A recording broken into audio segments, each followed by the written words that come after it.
కాంగ్రెస్ 420 హామీలు 27 పేజీలతో బుక్లెట్ విడుదల. ఈ బుక్లెట్ ఎప్పుడో తయారు చేసుకొని ఉంటారు. కాదు ఇట్లా ఒకవేళ మీ గురించి బుక్లెట్ తయారు చేయాలంటే పుస్తకాలు లైబ్రరీ సరిపోదు. లైబ్రరీ తయారైతుంది. లైబ్రరీ సరిపోదు. లైబ్రరీ కూడా సరిపోదు రాయాలంటే. 27 పేజీలతో బుక్లెట్ విడుదల చేసిన బీఆర్ఎస్ కాంగ్రెస్ అడ్డగోలుగా హామీలు ఇచ్చిందని ధ్వజం. మోసం చేస్తామంటే ఊరుకోబోమని స్పష్టీకరణ. నువ్వు ఊరుకోకపోతే ఉరుకులాడు.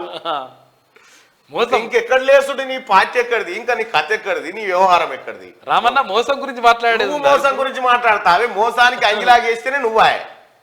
మోసం అనే పదానికి అంగి లాగు దొరికించి దువ్వితే నువ్వు. ఎంత మోసం చేస్తే నిరుద్యోగులకు 3016 రూపాయలు ఇప్పటికి ఇచ్చినావా? ఎన్ని మోసాలు చేసి ఇట్లా చెప్పాలంటే ఎన్ని వందలు చెప్పాలి? కాంగ్రెస్ అడ్డగోలుగా హామీలు ఇచ్చిందని ధ్వజమట. ఎట్లా హామీలు ఇస్తే నీదేం పోయింది? మీ అయ్య లెక్క దళిత ముఖ్యమంత్రిని చేస్తానారా? లేకపోతే రేపే జీవో అని ఎన్ని పడేవాయి మాటలు చెప్పే మీ అయ్యా. మీరు మాట్లాడతారు. మీకు మాట్లాడే హక్కు అర్హత ఉందా? ఓటమికి 170 కారణాలట. అదే కర్నూలు సాగుకు 1,00,000 కారణాలు అన్నట్టుగా మీ సావుదలకు, మీ పార్టీ సావుదలకు ఇగో 170 కారణాలు. ఆత్మ పరిశీలన చేసుకొని ముందుకెళ్తాం. లోక్సభ ఎన్నికలకు అభ్యర్థులపై 22 తర్వాత నిర్ణయం. కాంగ్రెస్ బీజేపీ మధ్య అవగాహన కుదిరిందట. ప్రజల దృష్టి మళ్లించేందుకే మాపై విమర్శలు. కేసీఆర్ సీఎం కాకపోవడాన్ని జనం జీర్ణించుకోవట్లే. బీఆర్ఎస్ వర్కింగ్ ప్రెసిడెంట్ కేటీఆర్ వెల్లడి. ఈ జనాన్ని అడుగుదాం. కేసీఆర్ ఓడిపోయినందుకు బాధపడుతున్నారా, సంతోషిస్తున్నారా? ఇది బెటర్. ఆయన జీర్ణించుకోలేకపోతున్నాడు పాపం, అది బాధ ఆయనది.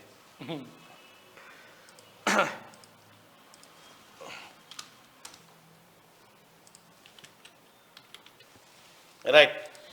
రాష్ట్రంలో బీఆర్ఎస్ పార్టీ ఓడిపోయిన ఆర్మూర్ పాండే ఎక్కడట? ఒక్క పాండే అందరు వెళ్తారు.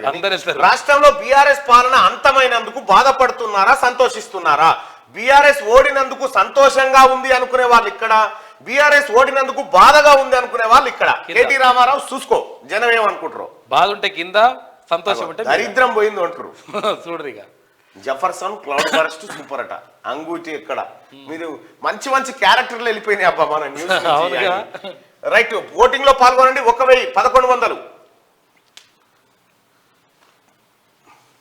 ఓట్లనుకోలే. 1200 1300 1500 1600 1700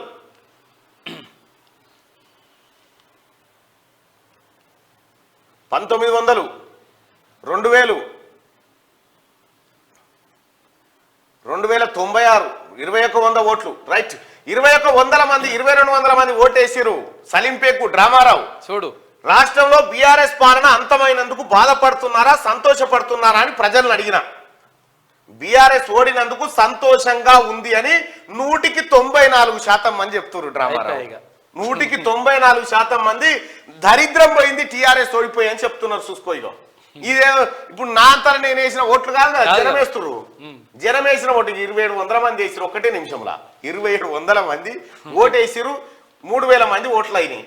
బీఆర్ఎస్ ఓడిపోయినందుకు సంతోషంగా ఉందని 193% మంది అంటారు. సరిపోయిందా? ఇంకేమన్నా కావన్నా? అర్థం చేసుకో. ఇక ఇంకా సిగ్గు లేకుండా, ఇంకా బుద్ధి రాకుండా, ఇంకా మా నాయనను కోరుకుంటారని చెప్పడానికి దీన్ని మించిన ఇజ్జతక్క ముచ్చటుందా? సరిపోలేదా? జనమే కౌంటర్ చేస్తారు కదా. దరిద్రం పోయింది, మీ అయ్య పోయి, మీ పాలన పోయి అని చెప్తారు కదా. ఆత్మ పరిశీలన చేసుకొని ముందుకే. మీకు ఆత్మ ఉంది, దానికో పరిశీలన. లోక్సభ ఎన్నికలకు అభ్యర్థులపై 22 ముందే నిర్ణయించురి. మొన్నట్లెక్క ఏది 3 నెలలు 4 నెలల ముందు. ప్రజల దృష్టి మళ్లించేందుకే మాపై విమర్శలు. కేసీఆర్ సీఎం కాకపోవడాన్ని జనం జీర్ణించుకోవట్లేదట. జనం జీర్ణించుకోవడం హ్యాపీగా నిద్రపోతురు. హ్యాపీగా